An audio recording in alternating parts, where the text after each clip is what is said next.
É o parlamento brasileiro que representa o povo brasileiro que tem que decidir dentro da Constituição. E é deplorável que a interdição desse debate esteja ocorrendo.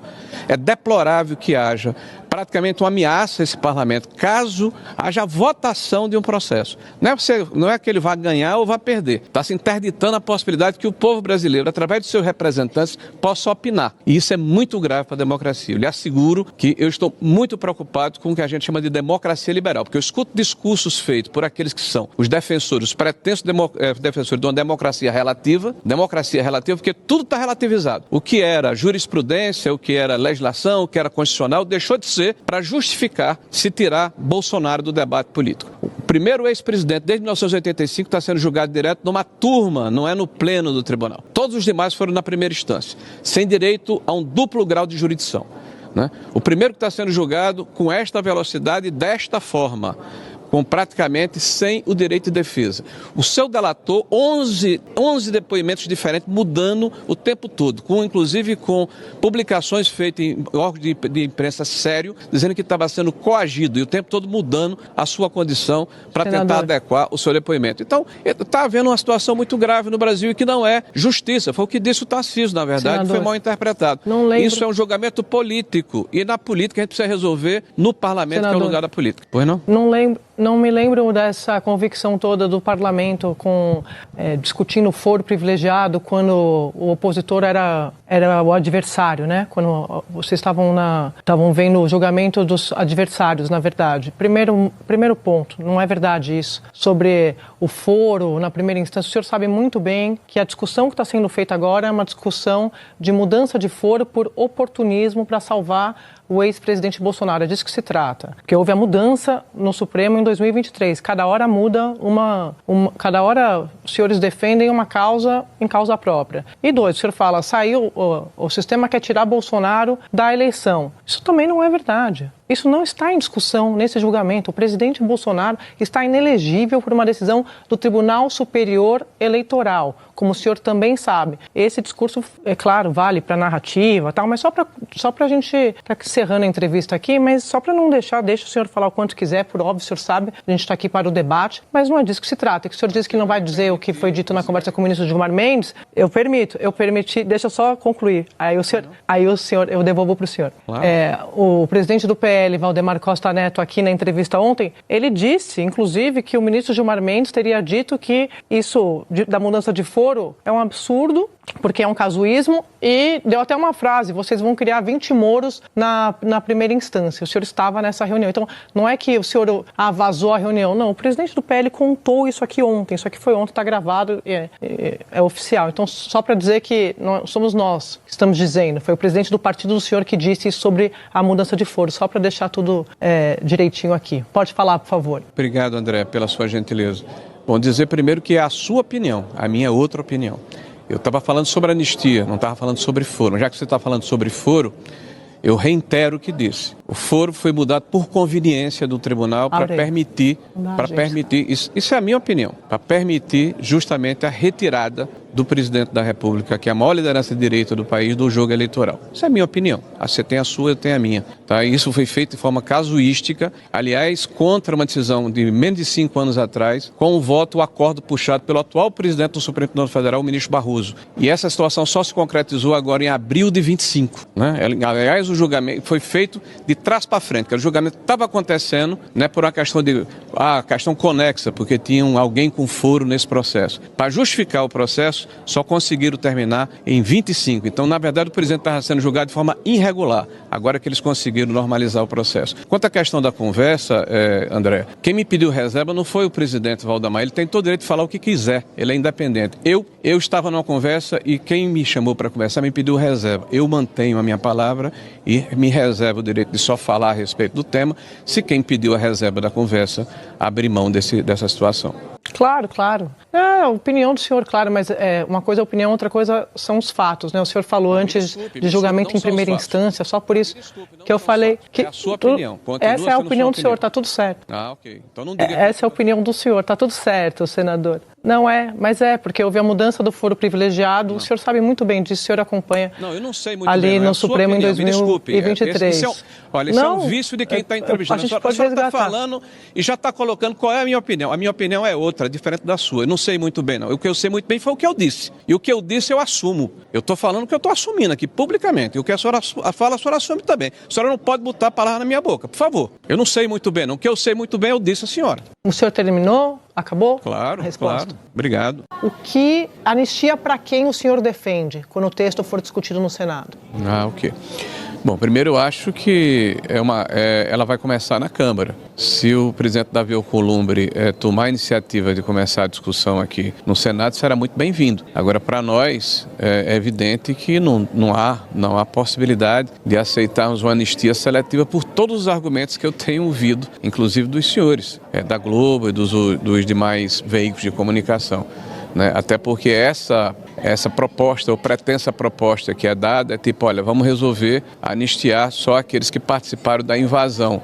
Ora, a invasão é justamente o pretexto para linkar com um pretenso também golpe de Estado que nunca houve. E as pessoas dizem, mas pode ser declarado inconstitucional porque não se anistia quem pratica golpe de Estado. Ora, como é que você vai anistiar, 1.500 pessoas e não anistia 3 ou 4 pelo mesmo motivo? Para mim é muito esquisito, né, que nós estejamos hoje com um debate interditado, não é pela pressão de opinião pública ou de parlamentares ou de agentes políticos, é de um outro poder que tutela e intervém e interdita o debate nessa casa. Nós estamos numa situação muito ruim no Brasil. Essa anistia... eu só concluí, quando o senhor fala de anistia seletiva... Nós estamos numa situação muito ruim, porque você tem um Congresso que representa o povo que está impedido de se manifestar contra ou a favor, porque pretensamente tem que ouvir primeiro um outro poder, que é o Supremo Tribunal Federal, que só deveria ser provocado caso algum cidadão, alguma empresa, alguma entidade fizesse arguição de inconstitucionalidade. Aí sim, eles poderiam conversar a respeito do tema. Mas no Brasil virou tudo de ponta cabeça, né? O agente político mais importante do Brasil hoje é o Supremo Tribunal Federal. Pois não. Eu já peço desculpas para o senador, porque eu tô com um pouco de delay. Então, se eu falar em cima, senador, é por causa disso. Então, já peço desculpas. Então, o que o senhor está dizendo, quando o senhor fala de anistia seletiva, o texto que o senhor defende é anistia incluindo o ex-presidente Bolsonaro, é isso? Não, ampla. Não é possível nós falarmos de anistia num país que tem toda uma tradição de reconciliação e de pacificação, olhando pelo retrovisor. Quem nós ouvimos falar contra, de uma maneira muito incisiva, contra a possibilidade de anistia, aliás, entoando palavras de ordem, se posicionando publicamente contrário, é o presidente Lula e os seus acólitos. E são justamente eles que foram beneficiários de anistia. E veja, alegar porque o presidente Bolsonaro foi o idealizador do processo. As pessoas que foram anistiadas por crime de morte, vamos deixar claro, por assalto a banco, por sequestro. E naquela oportunidade, para se reconciliar o país, não se fez uma gradação. Olha, só vamos anistiar quem falou mal do governo, ou quem estava numa passeata, ou quem eventualmente escreveu um livro proibido. Porque hoje no Brasil existe, infelizmente, está banalizado o crime de opinião. Nós temos aí centenas de pessoas sendo processadas porque ousaram contestar, por exemplo, o judiciário brasileiro e o sistema eleitoral. Fazer uma crítica à justiça hoje virou um anátema. Virou um dogma de fé.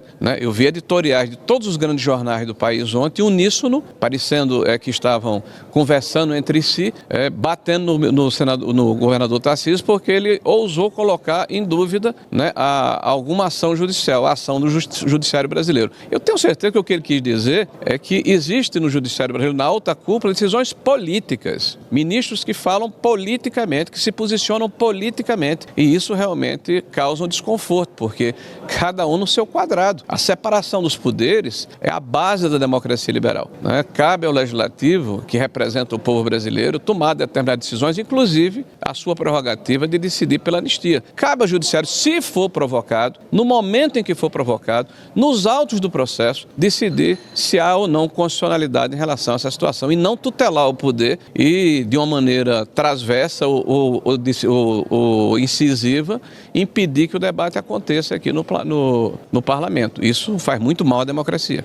Estou compartilhando com vocês informações de inteligência que eu recebi, que eu fui autorizado a começar a divulgar, e os jornais em breve começarão a pesquisar. Bom Reels aí para você, Bruno. Procurem o que é o Instituto Lex de Assuntos Jurídicos. E sim, eu sei que é muito irônico. E um instituto de um cara que é um vilão e que tem a cara do Lex Luthor, inclusive a careca se chame Instituto Lex. Eu sei. Eu tenho vários Supermans aqui na minha estante. Mas vocês procurem. É um instituto que foi fundado pelo Alexandre de Moraes e a Viviane Barsi de Moraes nos anos 2000, e que o Alexandre, quando vira ministro do STF, sai desse instituto. E você tem dentro dele hoje o Alexandre, perdão, a Viviane, a Gabriela, a Juliana e o Alexandre Barsi de Moraes, que é o Alexandre Júnior, que é o filho do Alexandre. Esses são os donos desse Instituto Lex. Procurem na internet a página dele. Não existe.